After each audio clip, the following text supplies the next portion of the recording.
বলছি বয়ফ্রেন্ড আছে? ক্যামেরাটা না মানে মাইকটা নামিয়ে কথা বলো। তো এখানে মাইক আছে তো কি সমস্যা হচ্ছে? আমার হাতে ব্যথা, কথা ভিডিও বলবো। করবো না। তাহলে হাতেই ধরতে হবে? হ্যাঁ হাতেই ধরতে। रुको जरा। তাহলে তুমি মেয়ে না ছেলে? আমাকে দেখে কি মনে হচ্ছে? তোমাকে দেখে তো আমার মনে হচ্ছে। বয়ফ্রেন্ড আছে? কেন ব্রেকআপ করাবে? प्यारी समझ गई। সবার ব্রেকআপ করাই বলে কি তোমার করাবো নাকি? পারবেও না, আমার তো বয়ফ্রেন্ডই নেই। তাহলে কে আছে? ক্রাশ। ক্রাশটা কে? আমি আমার ভাইকে নিয়ে সেলুনে গেছিলাম চুল কাটাতে, তো ওখানে একজন নাপিতকে পছন্দ হয়েছে।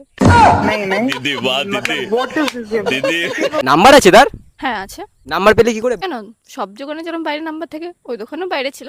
মানে ওই বোর্ড থেকে নাম্বার নিয়ে চলে এসছো? হ্যাঁ। আচ্ছা তাহলে কল করো। না আমি এখনো পর্যন্ত ফোন করি। ঠিক আছে।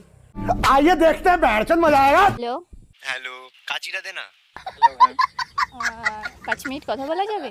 কে বলুন তো? বলো আগে, 5 মিনিট কথা বলা যাবে? একটু কাজের মধ্যে আছি, যা বলা তাড়াতাড়ি বলুন। আমি কালকে তোমার কাছে আমার ভাইকে নিয়ে চুল কাটাতে এসেছিলাম, মনে আছে? চিনতে পেরেছো? দুপুরবেলা না? হ্যাঁ তুমি সেই মেয়েটা না যে আমার মুখের দিকে বারবার তাকাচ্ছিলে? হ্যাঁ। ওই আমি একা তাকাচ্ছিলাম, তুমিও তো আমার দিকে তাকাচ্ছিলে, তাই আমি তাকাচ্ছিলাম। नाटक कम करो पियो। ওসব বাদ দাও তো, তুমি আমার কথা শোনো না। হ্যাঁ বলো। আমি তোমাকে সেই দিন থেকে না তোমার প্রেমে পড়ে গেছি। মানে আই মিন তোমারকে আমার ভালো লাগে। আমি তো সেলুনে কাজ করি, তোমার বাড়ির লোক কি মানবে? আমার বাড়ির লোক টাকা পয়সা দেখে না, একটা ভালো মানুষ চাই। আমি এই ভালোবাসা ঠালোবাসা বুঝি না, আমি ছোটবেলা থেকে চুল কাটতে কাটতে বড় হয়েছি। যা হবে ডাইরেক্ট বিয়ে, আমি এই প্রেম টেম কিছু বুঝি না। তুমি কি রাজি আছো? হ্যাঁ চলো, আজকে বিয়ে করবো। সত্যি?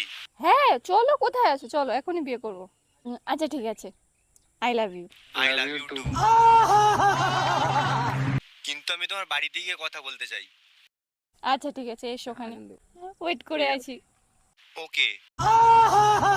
से शादी करोगी, से शादी करो